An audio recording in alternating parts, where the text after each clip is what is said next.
मनोविज्ञान का बहुत इम्पोर्टेंट ऑडियो। मनोविज्ञान एक दर्शन शास्त्र से आया। दर्शन का अर्थ होता है जब किसी व्यक्ति को देखा जाए तब उसके बारे में जाना जाए।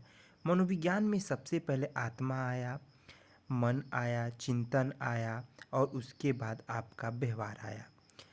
आत्मा, मन, चेतना, चेतना से ही चिंतन आया था, चेतना और व्यवहार आया। मनोविज्ञान एक आत्मा का देन है जो आत्मा हमें दर्शन कराती है। दर्शन कराने के बाद हमारा व्यवहार बदल जाता है। जब तक आपका आत्मा नहीं करेगा तब तक आप किसी से दर्शन नहीं करेंगे, और जब तक दर्शन नहीं करेंगे तब तक आप उसके व्यवहार को नहीं जानेंगे। मनोविज्ञान में थानडाइट बाबू को 1913 में शिक्षा के क्षेत्र में पुरस्कार दिया गया। थानडाइट ने बिल्ली पे आविष्कार किया। बिल्ली को प्रजल बॉक्स में रखा और बिल्ली को मछली का मांस का टुकड़ा खिलाया गया। ध्यान रखेंगे, थानडाइट एक ऐसे मनोवैज्ञानिक थे जिन्होंने एसआर का सिद्धांत दिया। एस का अर्थ था उद्दीपन और आर का अर्थ था अनुक्रिया। स्किनर एक ऐसे मनोवैज्ञानिक थे जो थानडाइट के ही सिद्धांत को गलत कर दिया और इन्होंने क्रिया प्रसूत का सिद्धांत दिया। सीटेट में बहुत इंपॉर्टेंट क्वेश्चन, क्रिया प्रसूत का सिद्धांत स्किनर ने दिया और इन्होंने कबूतर और चूहा पे अपना आविष्कार दिया।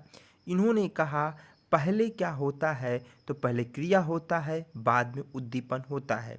पावलाव साहब ने अपना 1904 में इनको प्रथम पुरस्कार से पुरस्कारित किया गया मनोविज्ञान में। इन्होंने अपना कुत्ता पर दिया और इन्होंने बताया था, इन्होंने कहा था कि कोई भी प्रतिक्रिया बार बार किया जाए और कुछ समय के लिए वह प्रतिक्रिया ना किया जाए तो उसी की तरह लगता है कि उसी की तरह कार्य हो रहा है।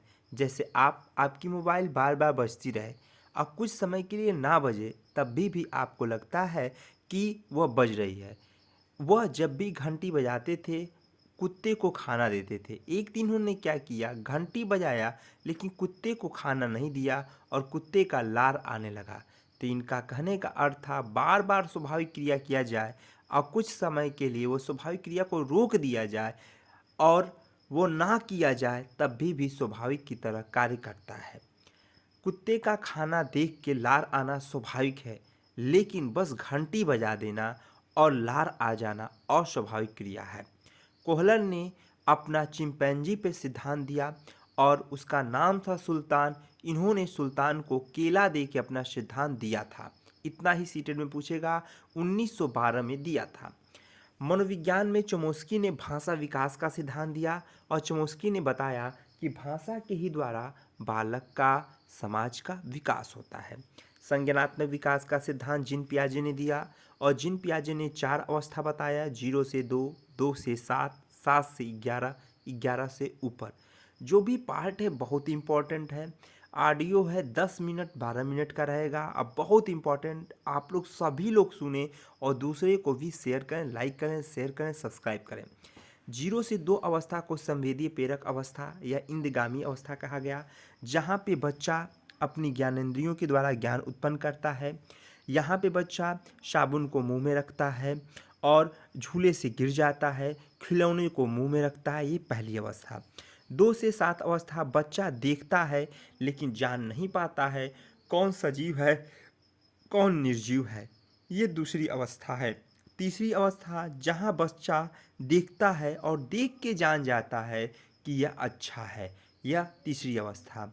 चौथी अवस्था जहाँ पे बिना देखे सोच के जान जाता है कि हमारे लिए क्या अच्छा होगा और क्या बुरा होगा, वह चौथी अवस्था। एक क्वेश्चन में ध्यान रखें, मीरा झूले से गिर गई, पहली अवस्था। मीरा झूले से गिर गई, पहली अवस्था। मीरा पतंग उड़ते देख रही है लेकिन वो नहीं जानती पतंग कौन है, कौवा कौन है, दूसरी अवस्था। मीरा जब देखती है कि बारिश हो रहा है कपड़ा उतार लेती है, तीसरी अवस्था। चौथा, मीरा जब बादल गरजने लगता है तभी सोच लेती है कि आज बारिश हो सकती है, वह चौथी अवस्था। सभी क्वेश्चन को, सभी टॉपिक को अपने ढंग से समझाने का प्रयास कर रहा हूँ। जरूर बताएंगे आप लोग कमेंट बॉक्स में कैसा लगा।